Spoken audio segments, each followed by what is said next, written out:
მადლობა რომ აი იმ ვითარებაში რომელშიც ახლა თქვენი ტელეკომპანია იმყოფება, მაინც თქვენ ახერხებთ და ეთერს უთმობთ სხვადასხვა აქტუალურ თემას. სიახლეს მე უფრო მეტად ვიდრე ჩემს საკითხზე ველოდები დღეს ცნობილი გახდა რომ მზე ამაღლობელის ადვოკატმა მიმართა სასამართლო სახკვეთი ღონისძიების გადასინჯვასთან დაკავშირებით და 24 საათის განმავლობაში უნდა იყოს პასუხი სოლიდარობა და თავისუფლება მზე ამაღლობელს. იმედი მაქვს რომ იმ ადამიანზე რომელიც უკვე 33 დღეა შიმშილობს იმ ადამიანზე რომლის ჯანმრთელობაც და სიცოცხლეც ახლა მართლა წვრილ ძაბზე კიდია სასამართლო გაბედავს და მიიღებს ისეთ გადაწყვეტილებას რომ იგი გათავისუფლდება და მას მიეცემა შესაძლებლობა რომ შიმშილობაც შეწყვიტოს და ექნება შესაძლებლობა რომ სრულფასოვნად აღიდგინოს ჯანმრთელობა. ჩემს საკითხთან დაკავშირებით სიახლე ჯერჯერობით არაფერი არ არის, მიმდინარეობს შიდა მოკვლევა, გაიმართა უკვე გუშინ ეს შეხვედრა და ველოდები უკვე კონკრეტულ გადაწყვეტილებას შიდა მოკვლევის ჯგუფიდან. ისევ მადლობა თქვენ, ჩვენ ერთად მუშაობდით პირველ აღზე თქვენ კარგად იცნობთ საზოგადოებრივ საქმეებსაც მოამბეში ერთ პერიოდში მუშაობდით როგორც მე და ელისო ასევე შემდეგ უკვე მე და გურამი. იცით რა არის პირველი არხი და იცით რამხელა შესაძლებლობები აქვს პირველ არხს. ჩვენ ვართ საქართველოში ყველაზე დიდარი და ყველაზე დიდი მედია. როგორც მატერიალურ-ტექნიკური შესაძლებლობებით, ასევე ადამიანური რესურსი ჩვენ გვაქვს შესაძლებლობა ესეთ სატელევიზიო ტერმინს გამოვიყენებ ავწიოთ ნებისმიერი ფორმატი. როდესაც პანდემიის დროს პირველი არხის თანამშრომლებს დაუსვეს ამოცანა რომ უმოკლეს ვადებში უნდა გაკეთებულიყო ახალი არხი, ორ კვირაში გაიხსნა პირველი არხი განათლება. სამწუხაროდ ჩვენ ბოლო პერიოდში განსაკუთრებით ეს წინა საარჩევნო პერიოდს დაემთხვა ზაფხულში, როდესაც უკვე იგეგმებოდა გარკვეული გეგმით რომ ჩვენ პირველი არხის ახალი შენობა უნდა დასრულებულიყო და მალე უნდა გადავსულიყავით იმისთვის რომ ეს დიდი წყვეტა არ ქონოდა პრაქტიკულად თითქმის აი მოამბის გარდა სტერილური ეთერით შევხვდით წინა საარჩევნო პერიოდს ქონდა ეთერში მხოლოდ 26 გადაცემა თუ არ ვცდები სადაც 15 წუთი დაეთმო სუბიექტებს საარჩევნო სუბიექტებს და ორი ტექნიკური დებატი ასევე მოამბის შესთავაზე შესაძლებლობა საარჩევნო სუბიექტებს რომ თუ რაიმე ექნებოდათ ჩვენ მათ პირდაპირ ეთერს დაუთმობდით. წინა საარჩევნო პერიოდი, პოსტსაარჩევნო პერიოდი და განსაკუთრებით აი ეს მწვავე პერიოდი, როდესაც 28 ნოემბერს გამოცხადა ირაკლი კობახიძემ გამოაცხადა ქართული ოცნების გადაწყვეტილების შესახებ, რომ ქართული ოცნება აღარ განიხილავდა, აღარ გააქტიურებდა ევროკავშირთან მოლაპარაკების საკითხს 2028 წლის ბოლომდე. ჩვენ რბილად რომ ვთქვათ, დავაკელით ინფორმაცია მაყურებელს. თქვენ გადაცემას ქვია ხალხისთვის, ხო? ჩვენ საზოგადოებრივი მაუწყებელი ვართ ის ინსტიტუცია, რომელიც ყოველთვის უნდა ვიყოთ ხალხთან და ხალხისთვის. სამწუხაროდ აი ამ ბოლო პერიოდში ხალხი პრაქტიკულად გაქრა მაუწყებლის ინტერესის სფეროდან.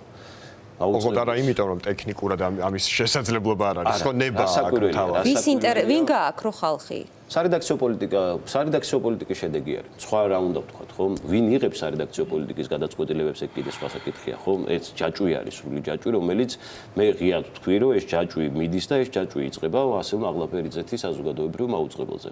სამწუხაროდ ხალხი გაქრა მაუწყებლის ობიექტივიდან, აი ეს ცენტრალური ამოცანა, რაც თითოეულ ჟურნალისტს გვაქვს, რომ როდესაც რაღაც ამბავზე მუშაობთ, ამომავალი არის ადამიანი. როგორ იმოქმედებს ესა თუ ის საკანონმდებლო ცვლილება, მე უპირველეს ყოვლისა არა პოლიტიკოსების ინტერესი უნდა მქონდეს, რომ ისინი როგორ აფასებენ. მე უნდა გავერკვა, შეიძლება მათ მოусმინო, მაგრამ უპირველეს ყოვლისა ჩემი ამოცანა უნდა იყოს ის, როგორ იმოქმედებს ეს კონკრეტულ სუბიექტზე.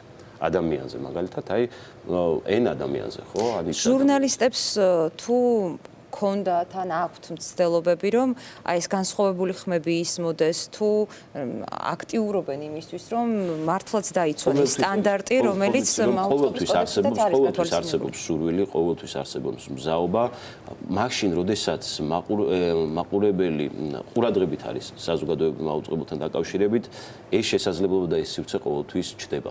მაშინ, როდესაც საქართველოს მოქალაქეები ადუნებენ ყურადღებას საზოგადოებრივ მაუწყებელთან დაკავშირებით, ყოველთვის არსებობდა ახლაც არსებობს და სამწუხაროდ მომავალშიც იარსებებს ინტერესი, რომ მაუწყებელზე გატარდეს გავლენები.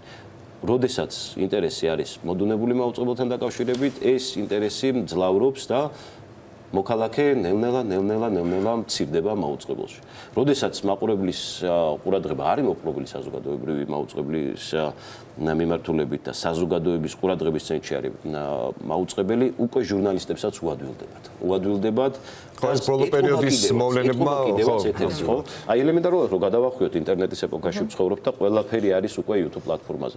რომ გადავახვიოთ ეს ყველაფერი თვალსაჩინოდ, აი ძალიან მარტივად დასანახი არის. როდესაც მაგალითად შემომცირ, ხო თქვა, კონკრეტულად ვიტყვი 50000 ადამიანი დგას რუსთაველის გამზირზე და კეთდება პირდაპირ ჩართვა საინფორმაციოში და ერთი აქციის მონაწილეც არ ჩანს ჩართვაზე და ლაპარაკი არის ამ ჩართვაზე კონკრეტულად იმაზე, რომ გზა გადაკეტილია თუ არა და აქციის წევრებსა და პოლიციას შორის დაპირისპირება რომ არ არის, აი ეს არის, ხო, გზა გადაიკეტა და აქციის წევრებსა და პოლიციას შორის დაპირისპირება არ არის. რატო არის იქ მისული მოქალაქე? რა საპროტესტებს, რა გულის ტკივილი აქვს. არა და სანთლით საზებარია პოლიტიკოსები ამ დროს სუმოქალაქეები არიან ძირითადად. იქ ბოლო დროს პოპულარულია ამაზე ლაპარაკი, რომ სად არიან პოლიტიკოსებიო და არ შემიძლია არ აღვნიშნო აი ეს დღე, როდესაც მეც ასევე ვიყავი რუსთაველის გამზირზე, ვიყავი ჩემ კოლეგებთან ერთად. ეს პირველი დღე იყო, როდესაც აი ეს წყლის ჭავლი გამოიყენეს სპეციალური ხსნარით, რომელიც ასევე ჟურნალისტებს მოგვესხა და მე საკუთარ თავზე ვიწვნიე ის სიმწარე, რომელიც ამ წყალში გარეულ სპეციალურ საშუალებას ჰქონდა.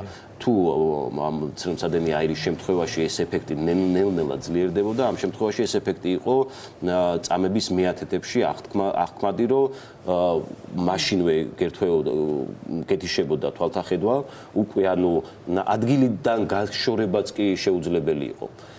მაშინვე გექნებოდა პრობლემა სასუნთ გზებზე და საკმაოდ ორჯერ თუ სამჯერ უფრო მწვავე იყო მისი ეფექტი, ვიდრე ცრემლსადენი აირის.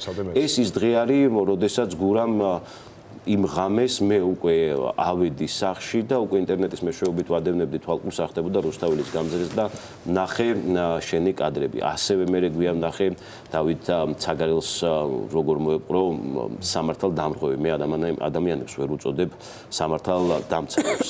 მიხარია დღეს გურამ რომ შენ ესე სახსალამაც ხედავ და ყოველგვარი დამცავი საშუალების გარეშე განაგრძობ შენი პროფესიული მოვალეობის შესრულებას. სამწუხარო რეალობა არის ის, რომ ჩვენ საზოგადოებრივმა მაუწყებელმა არ დაუთმეთ სათანადო ყურადღება, დრო და სიღრმე ამ კონკრეტული ფაქტების გაშუქებას.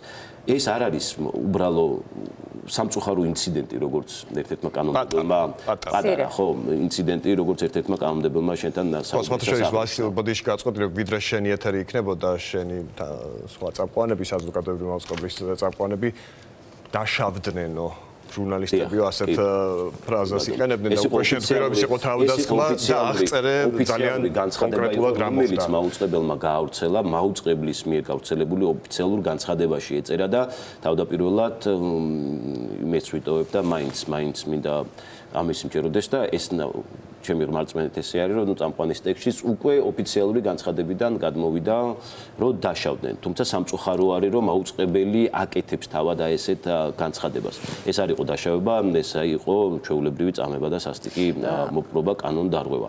სამწუხაროდ საზოგადოებრივ მაუწყებელში ეს ჩვეულებრივი ჟურნალისტური პრინციპები არის, როდესაც მე ესეთ რაღაცას ღია წყაროებში ვხედავ, მე უკვე ვიცი, ჩემი ყურადღება მიპყრობილი არის, რომ მე მაყურებელს უკვე უნდა მივაწოდო პასუხები. რატომ? როდის? ვის მიერ მე უნდა ვიპოვო პასუხისმგებელი პირები და მათგან უნდა მოვითხოვო პასუხები. სამწუხაროდ ესეთი პასუხები საზოგადოებრივი მაუწყებლის მაყურებელმა ვერ მოისმინა. რისი ბრალია ეს? მე ერთხელ თქვი და ახლაც გავიმეორებ, რომ ეს არის იმ გავლენის ბრალი, რომელსაც საზოგადოებრივ მაუწყებელზე ატარებს ვასილ მაღლაფერიძე და ამ ჩემ პოზიციას დღემდე არ შემოწმ.